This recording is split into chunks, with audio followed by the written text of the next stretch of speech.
Hello brothers and sisters, welcome back. உலக வரலாற்றுல எத்தனையோ நிகழ்வுகள் நடந்திருக்கும். அப்படி நடந்த நிகழ்வுகள்ல 9 நிகழ்வு பத்தி தான் இந்த வீடியோல பார்க்க போறோம். ஒருவேளை இதுல ஏதாவது ஒண்ணு உங்களுக்கு தெரிஞ்சதா கூட இருக்கலாம். அப்படி தெரிஞ்சிருந்தா அது எத்தனாவதுன்னு கமெண்ட் பண்ணுங்க. வாங்க வீடியோக்குள்ள போலாம்.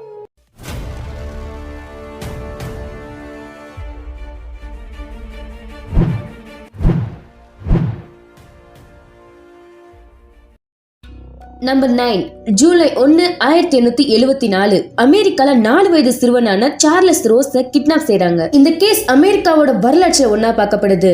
ஏன் உலக வரலாற்றிலேயே ஃபர்ஸ்ட் கிட்னாப்னு சொல்லப்படுது. இந்த உலக வரலாற்றிலேயே இப்படி ஒரு கிட்னாப் நடந்தது இல்ல. செய்தித்தாள்கள்ல வெளியிட்டும் கூட அவங்கள பத்தின எந்த விதமான தகவல்களும் கிடைக்கல. இந்த பையனை கிட்னாப் பண்ணது எப்படின்னா, இந்த பையனை கிட்னாப் பண்றதுக்கு கொஞ்ச நாளைக்கு முன்னாடில இருந்தே சாக்லேட்லாம் கொடுத்து அந்த பையன் கிட்ட நல்லா பேசிருக்காங்க. அப்ப ஒரு நாள் பட்டாசு மத்தாப்புலாம் வாங்கி தரேன்னு ஆசை காட்டி 2 பேர் அந்த பையனை வண்டியில ஏத்திட்டு போய் கிட்னாப் பண்ணிருக்காங்க. கடைசி வரைக்கும் அந்த பையனோட அப்பா எவ்வளவோ செலவு பண்ணியோ அந்த பையனை கண்டுபிடிக்கவே முடியல. இந்த மாதிரி சம்பவங்கள்லாம் இன்னைக்கு வரைக்கும் நடந்துட்டு இருக்கறனால குழந்தைங்க கிட்ட யார் எது கொடுத்தாலும் வாங்காதீங்கன்னு சொல்லி வளங்க.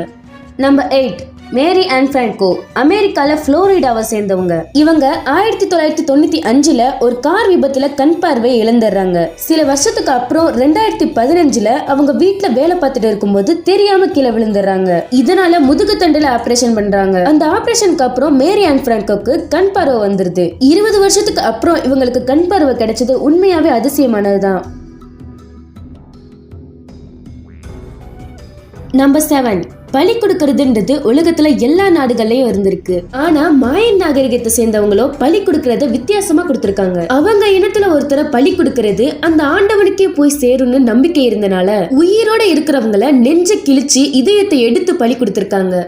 நம்பர் 6 பல 100 வருஷங்களுக்கு முன்னாடி மெக்சிகோ நகரத்தோட அஸ்டெக் நாகரிகத்தை சேர்ந்தவங்க கடவுள் எரிமலையில தான் இருக்காங்கன்னு நம்பி உயிரோட மனிதர்களை எரிமலையில தூக்கி போட்டிருக்காங்களாம். அது அவங்களோட நம்பிக்கையாவே இருந்திருக்கு. நம்பர் 5 மிகப்பெரிய சயின்டிஸ்டான நிக்கோலா டெஸ்லா அவரோட வாழ்க்கையில 3, 6, 9 எண்கள் வரணும்ன்றதுலயே ரொம்பவும் குறியா இருப்பாரு. உதாரணத்துக்கு அவர் ஒரு பிளாக்குக்கு போனாருன்னா அங்க இருக்கிற பில்டிங்ல 3 தடவை நடந்துட்டு தான் அந்த பிளாக் உள்ளேயே போவாராம். ஹோட்டல்ஸ்ல ரூம் புக் பண்ணும்போது அந்த ரூம் நம்பர் 3ஆல வகுப்படுற மாதிரி தான் சூஸ் பண்ணுவாராம். அது மட்டும் இல்லாம தான் சாப்பிடும்போது 18 தடவை டிஷ்யூ பேப்பரால பிளேட்டை கிளீன் பண்ணிட்டு தான் சாப்பிடவே ஆரம்பிப்பாராம். இதனால அவருக்கு ஓசிடின்ற டிசார்டர் இருக்கிறதா அப்ப இருக்கிற மக்கள்லாம் சொன்னாங்க. ஆனா நிக்கோலா டெஸ்லா என்ன சொல்றாருன்னா 3, 6, 9 3 எண்களோட முழு ரகசியத்தை நீங்க தெரிஞ்சுக்கிட்டீங்கன்னா பிரபஞ்சத்தோட சாவி உங்க கையில இருக்குன்னு சொல்லியிருக்காரு.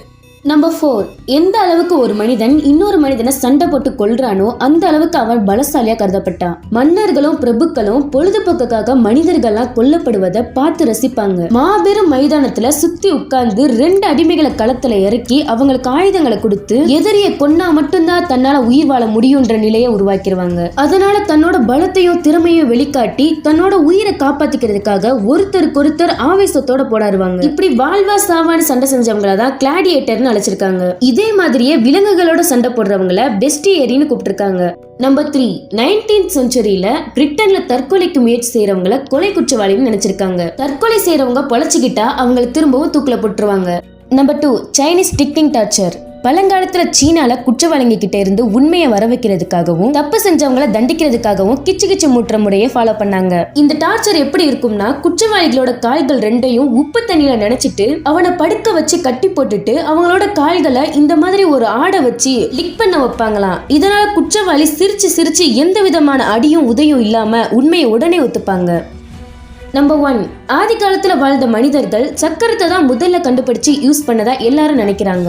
ஆனா அதுக்கு முன்னாடியே படகு, ஆடைகள், இசைக்கருவிகள், மட்பாண்டங்கள், வில்லம்பு இதெல்லாம் கண்டுபிடிச்சு யூஸ் பண்ணதுக்கு அப்புறம் தான் வண்டி சக்கரத்தை கண்டுபிடிச்சிருக்காங்க.